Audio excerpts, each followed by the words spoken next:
Spliff and I have had a number of conversations concerning intimacies and kinship, particularly in terms of his community practice and sort of thinking about the ways in which the journal might be able to come into contact with a community like Spliff's, which is, in many ways, not an obvious connection that can be made.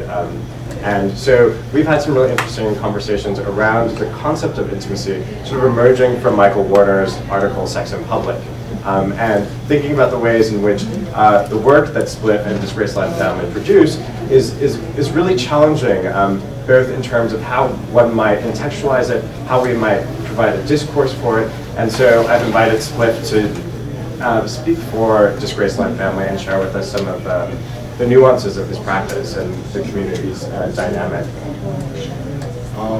Thanks, Red. I'm sorry about showing up late, guys. Traffic really kicked our ass coming from New York this morning. Yeah, like you said, my name is Spliff. I'm one of the co-founders and executive producer of a company called Disgraceland Family.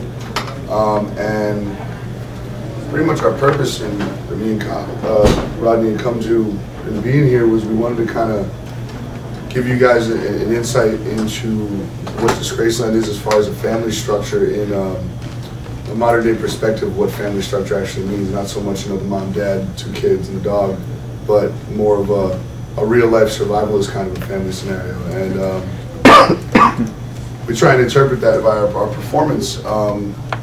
Sorry, what we do is we start off as a freak show performance group, and over the years have evolved into what's referred to as a body suspension team. Doing the freak show, we're doing things like nail bed acts and bug eating and piercing, weightlifting and stuff, but more so in the suspension environment. The family thing really comes to light when you look at, these are people that are putting their lives in the hands of other people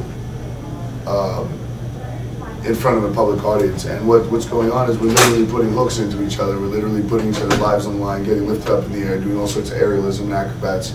At any given moment, one mistake, one mistied knot, one misplaced hook, and someone could fall and catastrophe could happen. And after years of working together, the intimacy levels that we've found each other to experience between each other has become something that we find ourselves outside of the show, off of the stage. We find ourselves now living together, eating together, sitting down together. Our lives have become way more intertwined with each other than I guess any of us had ever really predicted. And I think that comes from a level of trust that you get from just constantly putting yourself out there, putting your life on the line and in the hands of your friends on a constant basis. And I think my main goal here was to kind of just challenge the group to discuss the relevance of a non-blood related family structure that we've kind of stumbled into. And another aspect of that too comes into, I think, we find ourselves in a situation where we're obviously a non-conformist community of people. We have tattoos, we have piercings, we don't look the average day-to-day role. And we kind of find ourselves in a position now where through the intimacy and through the progression, the evolution of the group as a family, we kind of find ourselves voluntarily conforming to our own created normalcies, that, all of a sudden it's like, hey, most of us have our ears stretched out, and all of a sudden most of us have our hands tattooed. And, half of us have dreads, half of us have mohawks, and it was kind of find ourselves, you'll see people come into our group that, originally just, an average looking person, and 6 months, a year, 2 years into performing with us, and all of a sudden their visual being starts to change, not because anyone's influenced them, but because the conformities of the society we created for ourselves kind of make themselves known without any intention of it. So that's pretty much our point. I had a whole presentation thing worked out, but we unfortunately don't have time for all that now. But yeah, that was basically the main idea, is that we just wanted to come down here and kind of charge the group to either contest that theory that the family structure doesn't necessarily have to be what society deems a normal family structure, say 50 or 100 years ago. Today's day and age, I can maybe think of 3 people I know who don't come from a so-called broken home. Everybody else, it's all screwed up. So, I feel like we've kind of managed to stumble into a scenario in life where family's kind of taken on a new meaning, a new look to us. That that's pretty much where we stand. I wonder if it would be possible, I mean, because we're talking too about the ways in which we can draw new audiences to the anthropology's, cultural anthropology's website and as a readership. I wonder if there's a way that we could sort of embed some part of your performance in the website as a sort of footnote to this conversation that could sort of open up and continue this conversation that we've opened up here today and think about the ways in which we can... Absolutely. Yeah.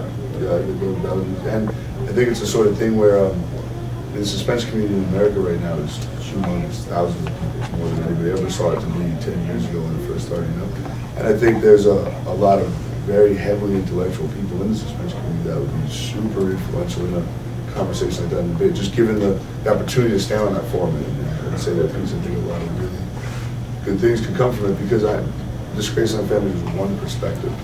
There's 3-4 dozen other groups out there that consist of, you know, hundreds of people that each one person talk to is a completely different perspective, completely different outlook on what their family or their tribe or their group means to them and why that's relevant to them. Yeah, I'd be totally into working with you guys and getting something to continue the topic. I mean, it's quite interesting to me, I mean, that we actually started, while you were here, started talking about a particular type of hookup culture in the United States, and that we're ending with this quite different type of hookup culture in the United States.